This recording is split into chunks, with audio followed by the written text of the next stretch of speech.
Guys, അപ്പൊ നമ്മൾ ഇന്നലെ പറഞ്ഞു നിർത്തിയ കഥന്റെ ബാക്കി നമ്മളിപ്പോൾ ഉള്ളത് കൊച്ചി ഇന്റർനാഷണൽ എയർപോർട്ടിന്റെ ബാക്കിൽ വിമാനം പൊന്തണവും താവണും കാണാൻ വന്നതാണ്. ഇവിടെ വന്ന ഒരു ഭാഗത്ത് കൂടി ട്രെയിൻ, ഒരു ഭാഗത്ത് കൂടി വിമാനം കാണാം. അപ്പോഴാണ് അഫ്സൽ അറിഞ്ഞത് ഇതൊന്നല്ല, ഇതിന്റെ സൈഡിൽ പോയിട്ടുണ്ടെങ്കിൽ വിമാനം പൊന്തണ് കാണാൻ. അപ്പൊ അങ്ങനെ പോയി നോക്കുമ്പോൾ അവിടെ നിന്നുണ്ടല്ലോ ഒരു 1.5 കാഴ്ചനെ കണ്ടത്, ആ പൊന്തണ് വിമാനം.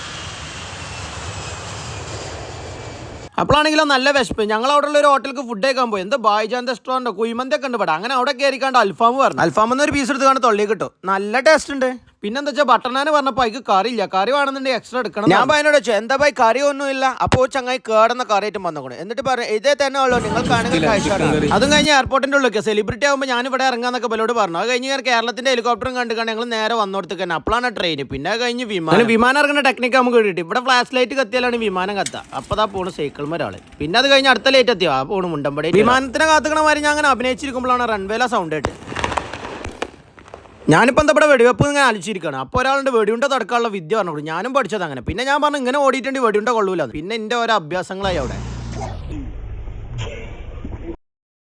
അങ്ങനെ കണ്ടുന്നവരോട് ഞാൻ പറഞ്ഞു കൈയടിക്കടാർ. അങ്ങനെ ഈ ഒരു മറിച്ചിലോട് കൂടി അവസാനത്തെ വിമാനം പോയി. പിന്നെ ഞങ്ങൾ നേരെ നാട്ടിൽ. അപ്പോഴാണ് ഞങ്ങളെ മുന്നിൽ ദുൽഖർ സൽമാനും സണ്ണീവന് അങ്ങനെ ഒരു താറ്റും തന്നു ഓല് പോയി. അങ്ങനെ ചാലക്കുടിയുള്ള മോഡിന്റെ ചായപ്പീടി കയറി കാണി ഞങ്ങൾ നല്ല ചായ പറഞ്ഞു. മൂപ്പര ആറ്റിൽ കണ്ടാൽ തന്നെ മൂപ്പര് പ്രൊഫഷണൽ. ചായ മുറി കുടിച്ച് ആസ്വദിക്കുമ്പോഴാണ് മുന്നിൽ കൂടി ഒരാൾ ഓടുന്നത്. ഷാഫി പറഞ്ഞു എനിക്കുമാണ് രാവിലെ ഇതേമാതിരി ഓടാ. പ്ലാനിങ് തുടങ്ങിയിട്ട് കുറെ കാലമായി. ഇനി അടുത്ത കൊല്ലം 1-ാം തീയതി നോക്കാറുണ്ട്. അതിന്റെ ആവശ്യമില്ല, ഏലിട്ട് കണ്ട് കട്ടൻ ചായ അടിച്ചാൽ മതി പറഞ്ഞു. അപ്പോഴാണ് എണ്ണി കിടന്ന് മാറേണ്ട പയമ്പരി തന്നെ ഒരു പുതിയ കുപ്പി പറഞ്ഞു ബേം ബാ പെരീന്ന് സീനാണ്. നെജു വിളിച്ച് ചീത്ത പറഞ്ഞുകൊണ്ടോ കുപ്പി ആകെ പറിച്ചു.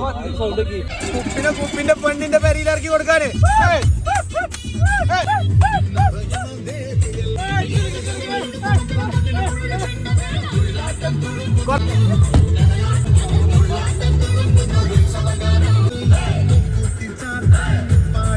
ഇതുവരെ തുള്ളി കളിച്ച സാഫി സൈലന്റ്. കാരണം എന്താ പൊന്നിന്റെ വീട്ടിലെത്തി. പിന്നെ ടെൻഷൻ ആവുന്നില്ല. 3 സ്ഥലത്തൊക്കെ ചെല്ലുക, അങ്ങനെ ചെല്ലിയാ മതി. ഇതാ അങ്ങ് പണ്ട് പ്രശ്നമില്ല, അങ്ങ് കഴിഞ്ഞിട്ട് പോകുള്ളൂ. വേറെ കിട്ടണി പോയ വണ്ടി ഞാൻ ഡോറ് തുറന്നു തരും. ഓക്കെ അല്ലേ, പ്രശ്നമില്ലല്ലോ.